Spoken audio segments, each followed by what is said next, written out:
آج کا قصہ حضرت علی سے ہی متعلق، بغیر کسی تمہید کے آغاز کرتے ہیں۔ حضرت علی کے پاس ایک دفعہ یہودیوں کی ایک جماعت آئی اور جانتی تھی کہ معلوم تھا کہ سرکار دو عالم صلی اللہ علیہ وآلہ وسلم علم کا شہر ہیں، علی دروازہ ہیں، انا مدینۃ العلم وعلی بابھا۔ تو یہ اپنے طور پر یہ سوچ کر آئے تھے کہ اگر کسی طرح ہم نے، یہ نادان یہ سوچ کر آئے تھے، کسی طرح ہم نے اگر ان کو، حضرت علی کو علمی بنیاد پر شکست دے دی تو اس سے مسلمانوں پر بہت غلط اثر پڑے گا۔ اب آپ ذہن میں لائیے وہ سارے انبیاء کرام کے واقعوں کو سناتے ہیں کس طریقے سے پلان کر کر کے آتے تھے کہ اگر ہم نے علمی محاذ پر شکست دے دی، اس محاذ پر شکست دے دی تو ہمارا پلڑا بھاری ہو جائے گا۔ تو بہرحال یہ جماعت بھی یہی سوچ کر آئی، کہنے لگے اگر علمی بنیاد پر شکست دے دی ہر طرف ہمارا ڈنکا بجنے لگے گا۔ منصوبہ بنایا، اور منصوبہ یہ بھی بنایا کہ ہم نہ صرف سوال کریں گے بلکہ ہم سوالات بھی ان کی کتاب قرآن نہیں، اپنی کتاب توریت سے کریں گے۔ اچھا جی، اور اگر حضرت علی علیہ السلام ہمارے سوالات کے جوابات دینے کے لیے تیار ہو گئے، بس صرف وہ حامی بھر لیں کہ ہمارے سوالات کے جوابات، وہ کہیں گے ہاں میں دے دوں گا تمہارے سوالات کے جوابات، تو ہم جیت جائیں گے۔ کیسے؟ اس لیے یہ ان کی لاجک کہ بہرحال حضرت علی سرکار دو عالم کے ماننے والے ہیں، سرکار دو عالم اللہ پر، سرکار دو عالم پر قرآن نازل ہوا ہے، تو حضرت علی سے جب ہم سوال کریں گے توریت سے اور ہم کہیں گے جواب بھی توریت کے حوالے سے دیجئے، تو پھر کیسے دے سکیں گے؟ یہ تو شرط لگا دیں گے نا ہم، اس کے جواب نہیں دے پائیں گے وہ۔ تو بس وہ لوگ، ایک شخص تھا، نام روایت میں آیا راسل جالوت اس کا نام تھا، اس کی قیادت میں یہ وقت حضرت علی کے پاس آیا، کہنے لگے اے علی ہم نے آپ کے علم کا شہرہ بہت سنا ہے۔ حضرت نے فرمایا اچھا تو پھر کیا اس کی تصدیق کرنا ہے ہوگی اپنے طور پہ؟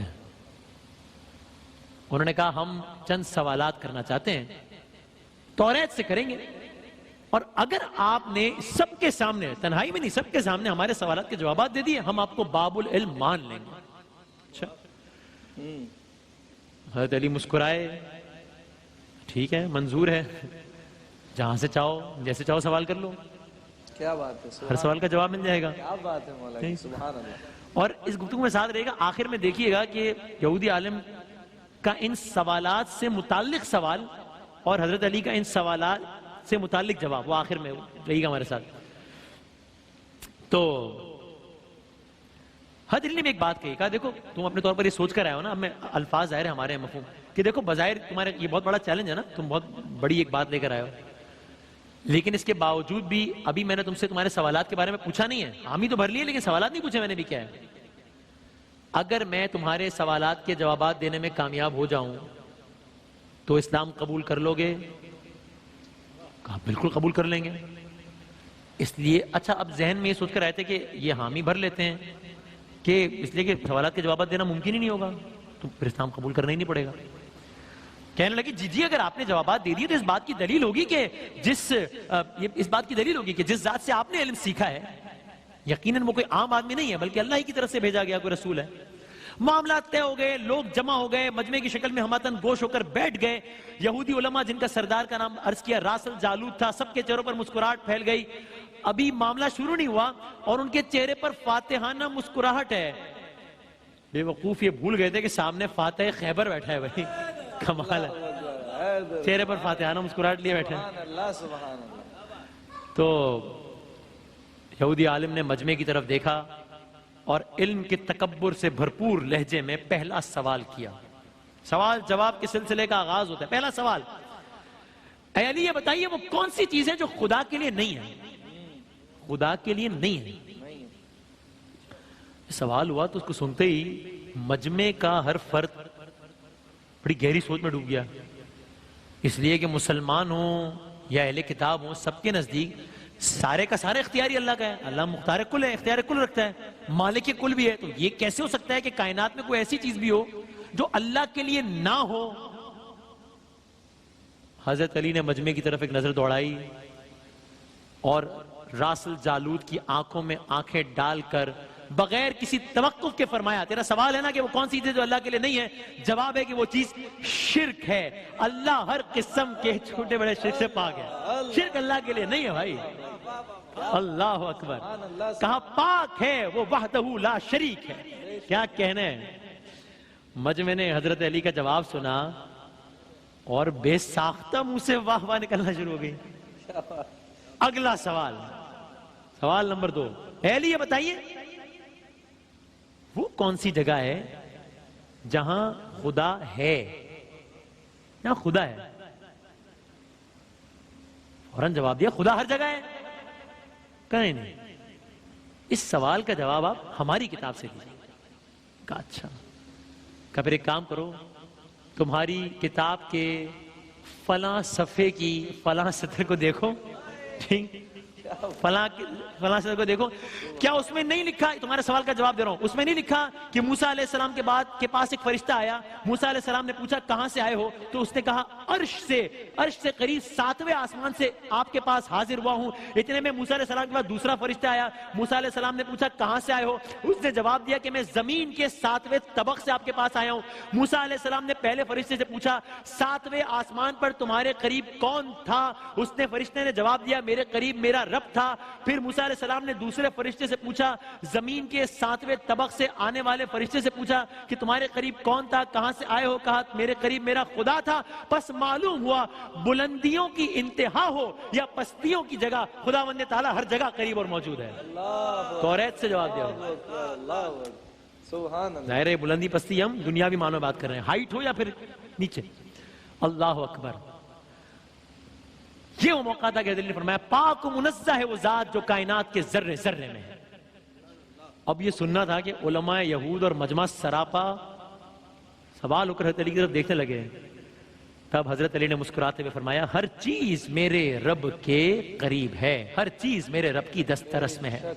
تیسرا سوال، کہا کون سی چیز ہے جو خدا کے قریب نہیں ہے؟ خدا کے قریب نہیں ہے. حضرت علی نے فرمایا اللہ سراپا حمد ہے، اس سے کوئی غلط بات منسوب کی ہی نہیں جا سکتی، وہ ہر برائی، ہر عیب، ہر خطا سے پاک ہے. ظلم وہ چیز ہے، ظلم جو تمام برائیوں کی جڑ ہے، وہ میرے رب سے قریب نہیں ہے. ظلم وہ چیز ہے جو میرے رب سے بعید ترین ہے، اس لیے کہ وہ حقدار کو اس کا حق دیتا ہے، زیادہ دیتا ہے، اتنا زیادہ دیتا ہے کہ تمام عمر گناہوں میں گزارنے کے باوجود کوئی اس کے دربار میں حاضر ہو کر توبہ کر لے تو اس کو معاف کر دیتا ہے. ظلم میرے رب سے قریب نہیں، یہ بہت دور ہے. راس الجالوت نے پے در پے شکست کھانے کے بعد اب ذرا اپنی اسٹریٹجی بدلی. اب یہ علمی کے بجائے تاریخی سوالات کی طرف اپنا رخ موڑنے لگا. اچھا، بڑے تکبر سے کہا اچھا یہ بتائیے وہ چشمہ بتائیے، وہ چشمہ ہسٹری، اچھا وہ چشمہ بتائیے جو زمین پر پہلی مرتبہ جاری ہوا. اللہ اکبر. جواب سنیے حضرت علی کا. یہ پوچھ رہے وہ چشمہ بتائیے جو پہلی مرتبہ زمین پر جاری ہوا. حضرت علی نے مسکراتے ہوئے فرمایا اس کو چھوڑو، پہلے یہ بتاؤ کہ پہلے میں یہ بتاؤں کہ تمہارے دل میں کیا ہے. سچ بتاؤ تمہارے دل میں یہی نہیں ہے کہ وہ چشمہ بیت المقدس کی ایک چٹان کے نیچے ہے؟ یہ ہے نا تمہارے دل میں؟ حیران ہو گیا وہ، منہ سے بے اختیار ہاں نکل گیا. تب حضرت علی نے فرمایا آج اپنی اصلاح، سوال پوچھنے آیا تھا اصلاح، آج اپنی اصلاح کر لو. پہلا چشمہ وہ نہیں ہے جس کے بارے میں تم لوگ جانتے ہو، بلکہ پہلا چشمہ وہ ہے جس سے حضرت خضر نے پانی پیا، اور یہی وہ چشمہ ہے کہ جس سے آب حیات جاری ہے. یہ ہے پہلا چشمہ. اصلاح کر لو ہے اپنی. سبحان اللہ سبحان اللہ. پھر اس نے ایک اور تاریخی سوال کیا. اچھا یہ بتائیے وہ کون سا پہلا پتھر ہے جو آسمان سے اتارا گیا؟ اب پھر جواب سے پہلے حضرت علی نے جملہ کہا یقیناً تمہارے مطابق اس کا جواب بیت المقدس میں نصب وہ پتھر ہے جس کے بارے میں تمہارا عقیدہ یہ ہے کہ وہ نصب کیے جانے والا پہلا پتھر ہے. لیکن تم یہ بات کیوں بھول جاتے ہو کہ خانہ کعبہ بیت المقدس سے کہیں قدیم ہے اور حجر اسود اسی وقت آسمان سے نازل کر کے نصب کیا گیا تھا جب خانہ تعمیر ہوا تھا. وہ ہے پہلا پتھر. اصلاح بھی ہو رہی ہے ساتھ ساتھ. اب یہ مخمسے میں پڑ گئے کہ ہم تو سوال کے جواب پوچھنے آئے تھے. علی صرف سوالات کے جوابات نہیں بتا رہے بلکہ پہلے وہ باتیں بتاتے ہیں جن پر ہمارا عقیدہ ہے، پھر ان باتوں کی نفی کرتے ہیں، پھر جواب بتاتے ہیں. تو اس کے بعد وہ اصل حقیقت بتاتے ہیں. اور اتنے دلیل سے بتاتے ہیں کہ ہم میں سے انکار کرنا کسی کے لیے ممکن ہی نہیں رہتا. مجمع سمجھ رہا تھا کہ وہ اب بھی یہودی ہے، حالانکہ حضرت علی کے جوابات غیر محسوس طریقے سے ان کی یہودیت ختم کر رہے تھے اور ان یہودیوں کو اسلام کے قریب کرتے جا رہے تھے. اس کے بعد ایک اور سوال پوچھا، آج کل کی زبان میں کہوں تو اپنے طور پر بڑا سائنسی سوال پوچھا یہ بتائیے وہ کون سی چیز ہے جو مسلسل کم اور زیادہ ہوتی رہتی ہے، مسلسل کم اور زیادہ ہو رہی ہے، کون سی چیز ہے؟ حضرت علی نے فرمایا غور نہیں کرتے، تم اپنے ماہ سال پر غور کرو تو خود ہی اس کا جواب مل جائے گا. کیسے؟ کہا کوئی دن اگلے دن کے برابر نہیں ہوتا، اسی طرح گزشتہ رات اگلی رات سے چھوٹی بڑی ہوتی ہے، وہ چیزیں جو برابر نہیں ہیں. گفتگو آگے بڑھی، اگلا سوال پوچھا گیا، زندہ رہنے کی پہچان سانس لینا ہے، کیا کائنات میں کوئی ایسی چیز بھی ہے جو زندہ بھی ہے لیکن سانس بھی نہیں لے رہی؟ اس سوال کے جواب میں پورا مجمع ایک لمحے کے لیے غور و فکر کے سمندر میں ڈوب گیا.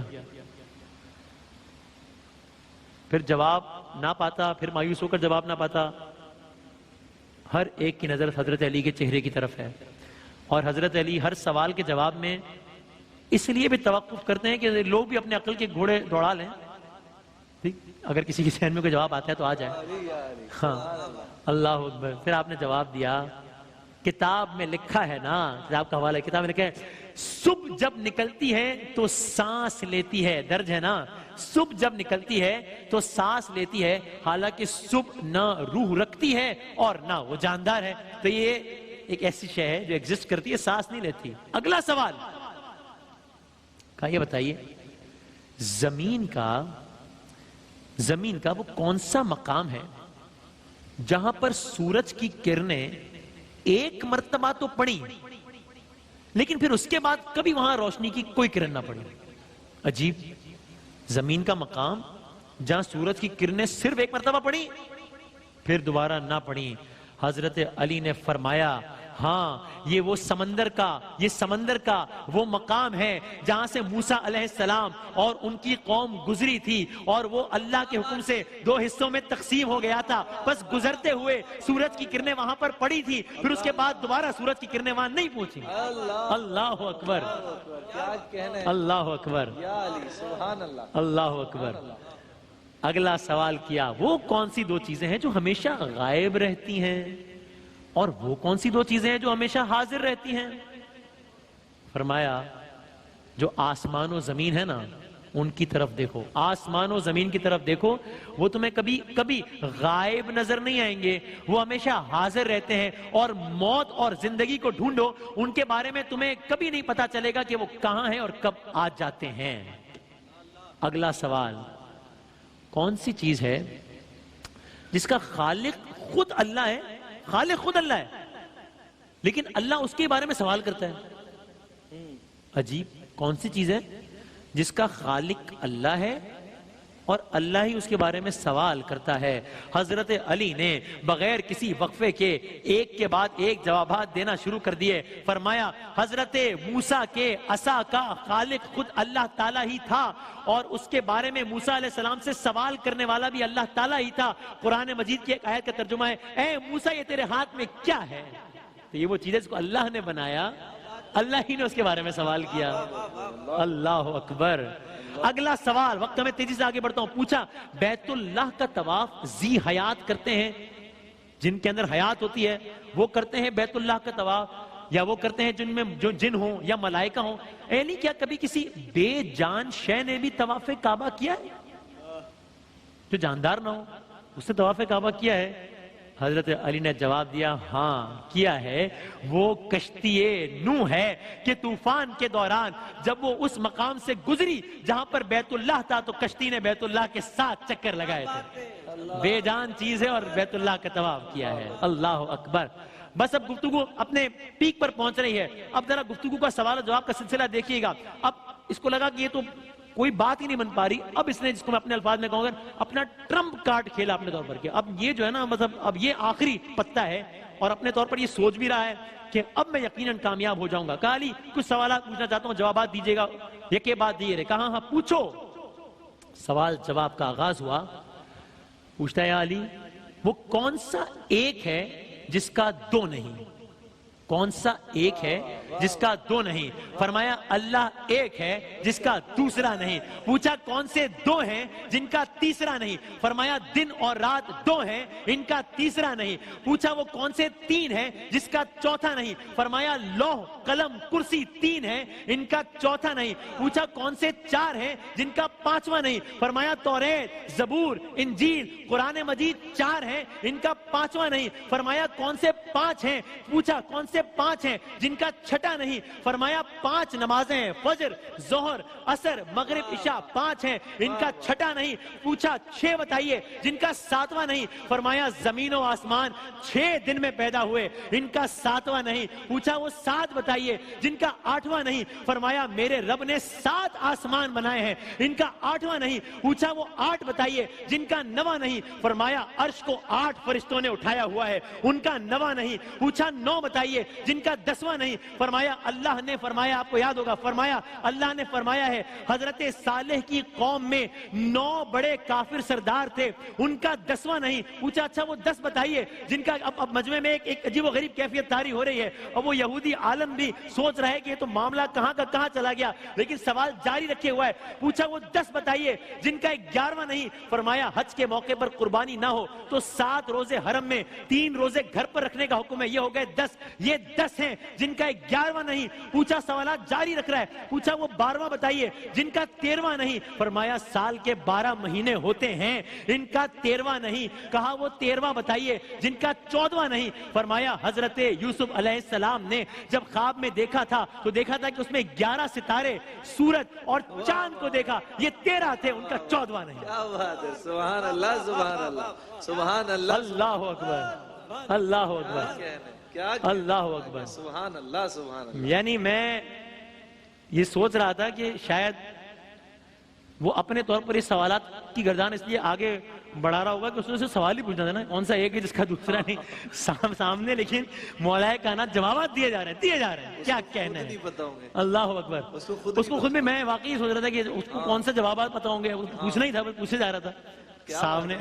اللہ اکبر، حضرت علی جواب دیے جا رہے ہیں۔ بس گفتگو تمام ہو رہی ہے، پوچھتا رہا، جواب دیتے رہے، لوگ حیران و پریشان ہوتے رہے۔ تب لوگوں میں بیٹھے ہوئے ایک یہودی نے سوال کیا، اب مجمع کی عجیب و غریب کیفیت ہے۔ ایک یہودی نے سوال کیا، حضرت دنیا میں، اب آپ یہ سوچئے، یہ ہے حاصل کلام جو میں نے آپ سے گفتگو کے شروع میں کہا تھا، ان سوالات پر ایک یہودی کا سوال دیکھیے گا اور ان جوابات پر حضرت علی کا کومنٹ دیکھیے گا۔ یہ سارا منظر لوگ دیکھ رہے ہیں، حیران ہے، پریشان ہے کہ جتنی تیزی سے سوال نہیں ہو رہے اس سے زیادہ تیزی سے جواب آ رہے ہیں۔ جواب بھی اپنی کتاب سے نہیں آ رہے، توریت سے آ رہے ہیں۔ جواب سے پہلے یہ بھی بتا رہے ہیں کہ مجھے پتہ ہے تیرے دل میں تو یہ ہے، لیکن اصل جواب تو یہ ہے۔ اب یہودی نے سوال کیا، حضرت دنیا میں ہر آدمی سوچ کر جواب دیتا ہے، آپ ایسے جواب دے رہے ہیں جیسے سارے سوال اور ان کے جوابات آپ کو ازبر ہو۔ حضرت علی نے جواب میں اس سے ایک سوال پوچھ لیا، کہا یہ بتاؤ، وہ اس نے یہ پوچھا کہ آپ نے تو سوچے بغیر جواب دے دیا۔ حضرت علی نے اس سے فوراً سوال پوچھا، تیرے ہاتھ میں انگلیاں کتنی ہیں؟ فوراً بولا 5۔ کہا ارے تو نے بھی تو فوراً سوچے بغیر جواب دے دیا۔ کہا یا علی یہ کیسی بات ہے، مجھے معلوم ہے کہ میرے ہاتھوں کی 5 انگلیاں ہیں۔ مسکرا کر حضرت علی نے کہا کہ مجھے بھی یہ سارے علم ایسے ہی ازبر ہیں جیسے تجھے یہ معلوم ہے کہ تیرے ہاتھوں میں 5 انگلیاں ہیں۔ کیا بات ہے مولا، اللہ اکبر، سبحان اللہ۔ میں علی کے سامنے سارے راز ایسے ہی کھلے ہوئے ہیں، بے شک بے شک۔ یعنی جب تک میں نے گفتگو کا یہ حصہ نہیں دیکھا تھا تو ایک تمام تر ایمان کے باوجود ایک کیوریوسٹی میں تھا کہ کیسے اس مثال سے سمجھ میں آ گیا۔ کوئی مجھ سے پوچھا انگلیاں کتنی، فوراً کہوں گا 5۔ سوچنے کی ضرورت ہی نہیں ہے کیونکہ میرے سامنے کی بات ہے۔ حضرت علی کے سامنے اس انداز سے ہے سارا معاملہ، ضرورت ہی نہیں ہے سوچنے کی۔ گفتگو ختم ہو رہی ہے، اس کے بعد راسل جالوت نے آخری 2 سوال کیے، کہا یہ بتائیے آسمانوں اور جنت کا قفل کیا ہے؟ آپ نے جواب دیا شرک، شرک سے ان کے دروازے بند ہو جاتے ہیں۔ آخری جملہ فرمایا اچھا تو پھر اس آسمان و زمین کا تالا، پہلے پوچھا کیا ہے تو بتایا کہ تالا ہے شرک۔ آخری جملہ، سوال آخری، فرمایا اچھا تو پھر یہ بتائیے اس تالے کی چابی کیا ہے؟ آپ نے فرمایا میرے مصطفیٰ کا عشق ہے اس کی چابی۔ عشق کا ابتدائی اظہار کلمے سے ہوتا ہے، بس حضرت علی نے کلمہ پڑھا، ساتھ ہی کلمے کا سننا تھا۔ یہودی علماء خود اور خود راسل جالوت نے بے اختیار کلمہ پڑھا، سب کے سب دائرہ اسلام میں داخل ہو گئے۔ محمد رسول اللہ، اللہ اکبر۔